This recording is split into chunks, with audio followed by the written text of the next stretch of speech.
Yo, I'm back from a week-long break, which, my bad for not telling y'all. My sister flew out for an early Thanksgiving dinner, and that was really fun. But now I'm back, and if it hasn't been talked about already, then in today's video, I'll be going over all the changes each of the classes have gotten from the past live playtest to the new playtest. One of the changes being class skills. Each of the classes now have their own unique abilities that need to be unlocked. Not just their own ultimate, but 2 new skills that will help you in solo and with your team in multiplayer. Also, I already went over Retcon and what her abilities do, so if you want to see that video, click the link in the top right. Now, I hope you all enjoy this video, and why not subscribe and help us reach 10,000 subscribers. Now then, starting with Falconer. Alongside having her drone that can be sent out to deal with some of the creepers, her drone can now be used to help revive a downed teammate in a pinch. She also has a handy thunder rod that she can deploy, creating a wide area effect, giving all your weapons electricity, including your pickaxe, giving the fiends a shocking demise. This thunder rod is also quite handy if you have a lot of electricity bonuses with your character, making you really overpowered if given the perfect run. Here we go.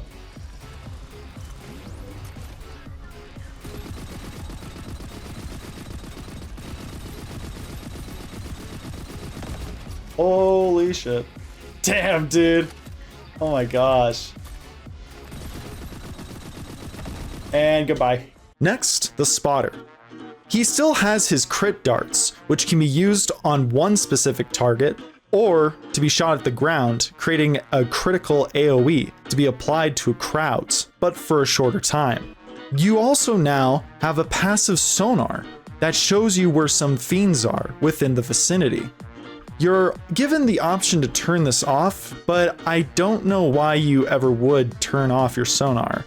Other than the fact that I could see it getting in the way while playing, but it's purposefully lowered out of the way of where you'll be firing. So I'm still not sure why you would turn this thing off. Despite that, Spotter also has a free ammo supply pack that he can drop down for himself or his allies. You can only carry one, but they can be resupplied, which is really cool. Well, I'm gonna drop this here. Hello? There you go. I was like, what the hell? Next is Slicer, who has jumped ahead of Spotter in being my favorite, and for good reason. Alongside Slicer's energized sword, he also now has a shield as well. The energized shield helps to protect you and your allies from projectiles of all types, even from the final boss.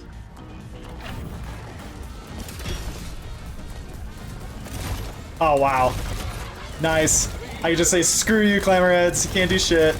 Though it may only last 15 seconds, it is a really powerful ability when put into retrospect that it just cancels out all the ranged enemies in the game. Slicer also has what is probably the coolest ability ever, Blitz. Blitz is like Dash, but cooler. Blitz allows you to go anywhere you want to. You can dash forward, upwards, downwards, and you can cancel out fall damage. Okay, interesting. So Blitz... That's so weird. It's just like a little... Huh. Woo! You were safe up there, huh? Nice try, bitch. Wait, did that Blitz just cancel out my fall damage? That's so funny. This ability is the sole reason why Slicer has surpassed Spotter as now being my second favorite class. Finally, there is Guardian with his gauntlets. That can be used to throw 12 little bombs at targets, ripping apart their armor, stunning them, and pushing them back. This helps majorly when getting swarmed. And if you also picked up the Bio Booster Aftermath as well, you can use this to deal passive damage on any target stuck in the blast. Not only can the gauntlets be used like this, but you can also spend both charges to create a repulsion field, keeping any fiends that were attacking you at bay and pushing fiends away from you and your allies as well. You can use the repulsion field with any amount of charges you have, but with the less charges used, the shorter the effect will last, so keep that in mind before using the skill. And lastly, Guardian can drop an armor beacon, similar to Falcon's Thunder Rod, except the armor beacon, when placed, will replenish your armor up to 50% of your max armor. This zone also lasts for only 15 seconds, and each time you're hit, you'll have your armor replenished until the beacon is gone. This skill is pretty powerful, and has saved me multiple times on stream when I or my teammates used it. Along with the new class skills, we also got new gear as well, starting with the Combat Cocktail. What this new support tool does is boost the player's jump height, fall damage reduction, and recoil for a short time, but at the cost of health. This is best paired with Retcon, but it's still a powerful tool that was really fun to play with. Combat Cocktail on use. Oh. So I get all of this, but it costs 45 health to use. And then let's do this. Oh my god, I jumped so high, dude.